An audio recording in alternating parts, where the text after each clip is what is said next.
Good morning students. आज हम पढ़ेंगे 3D क्लोज पैकिंग, यानी कि इससे पहले हम पढ़ चुके हैं वन डायमेंशन क्लोज पैकिंग और टू डायमेंशन क्लोज पैकिंग। और मैंने आपको एक बात बिल्कुल क्लियर कर दी थी बिल्कुल शुरुआत में कि क्रिस्टलाइन सॉलिड में वन डायमेंशन क्लोज पैकिंग का और टू डायमेंशन क्लोज पैकिंग का कोई भी सिग्निफिकेंस नहीं होता। यानी कि कहने का मतलब ये है कि ये बात तो हम सभी जानते हैं कि सॉलिड मटेरियल्स पार्टिकल के रेगुलर अरेंजमेंट के मिलने से, क्रिस्टलाइन सॉलिड जो है पार्टिकल के रेगुलर अरेंजमेंट के मिलने से बना होता है, उनके अरेंजमेंट से बनता है।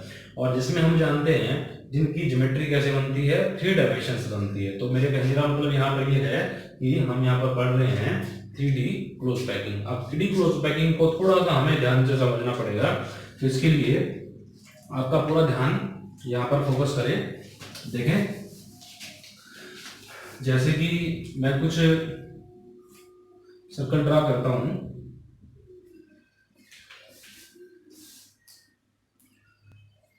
अब मुझे बताएं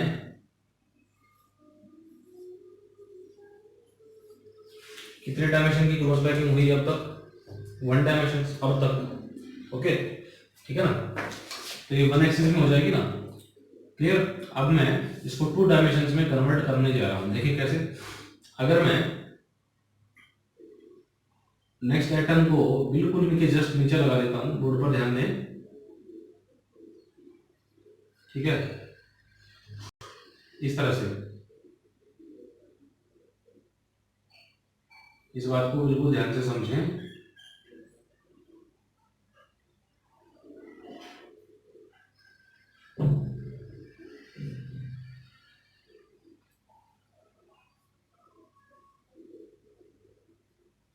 क्लियर?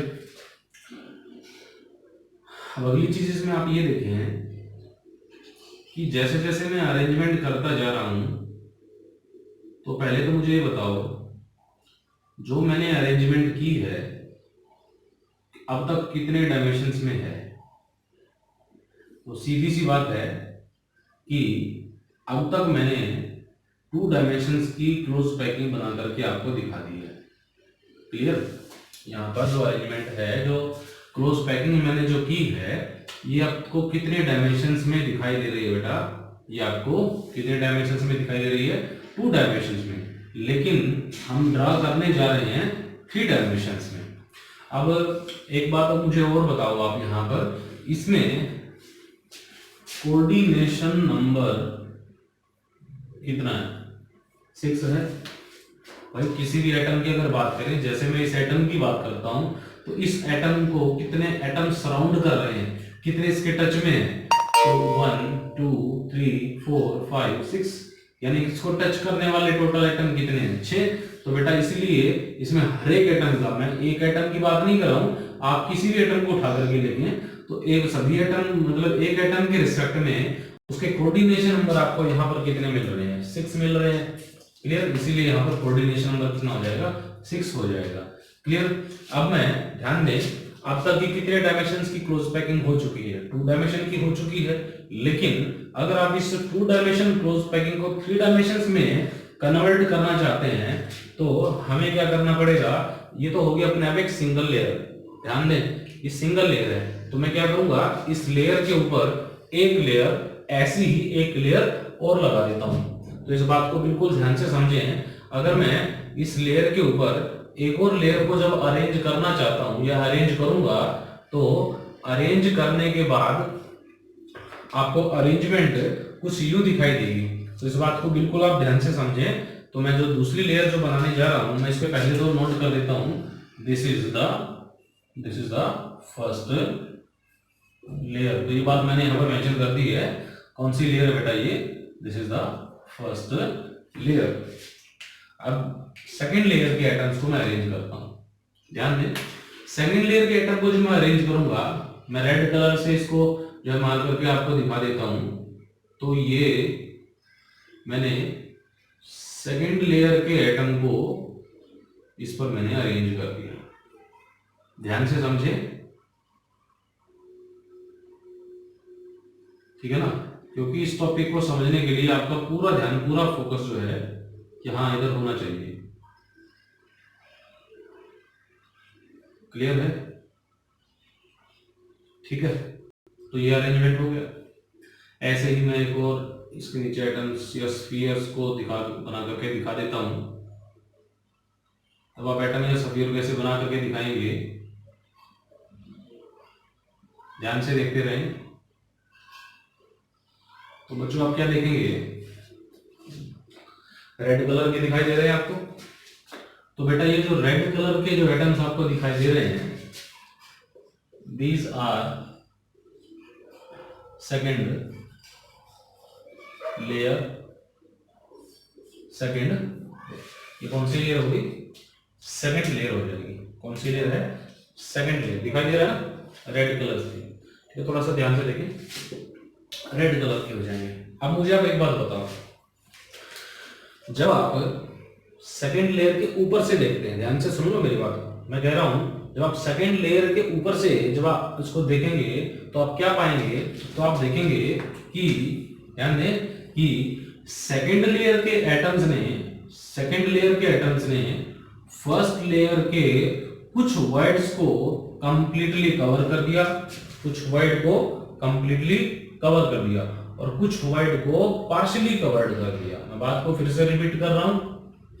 जैसे ही सेकंड लेयर के एटम्स को फर्स्ट लेयर के ऊपर लगाते हैं, सेकंड लेयर के ऊपर जब फर्स्ट लेयर के ऊपर जब सेकंड लेयर के एटम्स ऐसे आते हैं, तो मैंने आपको बताया कि सेकंड लेयर के एटम फर्स्ट लेयर के कुछ वर्ड को कंप्लीटली कवर कर देती है और कुछ वर्ड को पार्शियली कवर्ड करती है। पार्शियली कवर्ड का मतलब है कुछ हिस्सा ढक जाता है और कुछ बिना ढका रह जाता है, यानी कुछ कवर्ड हो जाता है, कुछ अनकवर रह जाता है, इसलिए उसको बोलते हैं पार्शियली कवर्ड। Partially covered. अब देखिए कौन कौन से, अब बोर्ड पर ध्यान दें। जैसे आपको ये जो वर्ड दिखाई दे रहा है, ध्यान दें। अब ये जो वर्ड है, ये वर्ड इस रेड कलर के एटम ने कंप्लीटली कवर कर दिया, ढक दिया, यानी कि इस एटम के ऊपर से ये वर्ड दिखाई नहीं देगा, ये ढक गया, कवर हो चुका है, यानी कि इसको किसने कवर कर दिया? इस एटम ने कवर कर दिया कि नहीं? ये भी कवर हो गया, ये भी कवर हो गया, तो ये भी कवर हो गया, ये भी कवर हो गया। तो यहाँ पर ये जो वर्ड है, ये कौन से वर्ड हो गए बेटा? मैं यहाँ पर आपको मेंशन करके दिखा देता, लिख देता हूँ ताकि आप कंफ्यूज ना हो। तो ये हैं फुली कवर्ड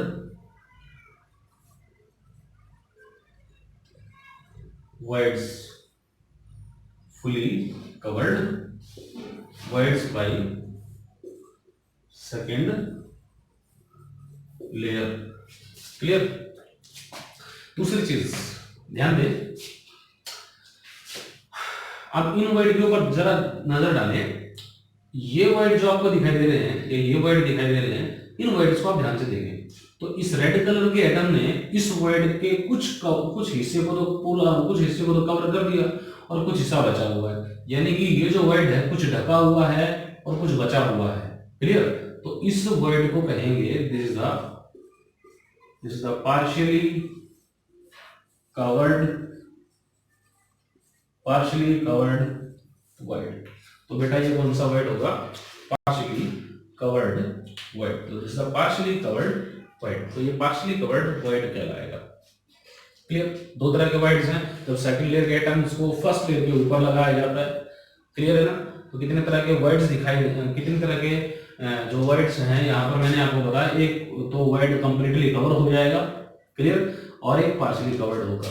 अगली बात ये है कि जैसे ही सेकंड लेयर ने फर्स्ट लेयर के ऊपर अरेंजमेंट किया, तो मैंने आपको बताया कुछ कंप्लीटली कवर हो गया, कुछ पार्शियली कवर्ड हो जाएंगे। क्लियर? अगली बात ये है, ध्यान से देखें, अगली बात ये है कि सेकंड लेयर के एटम्स भी एक नया वर्ड तैयार करते हैं।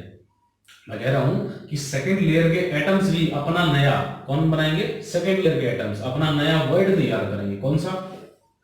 ये जो आपको दिखाई दे रहा है, देखें, यानी कि सभी रेड कलर के एटम मिलकर के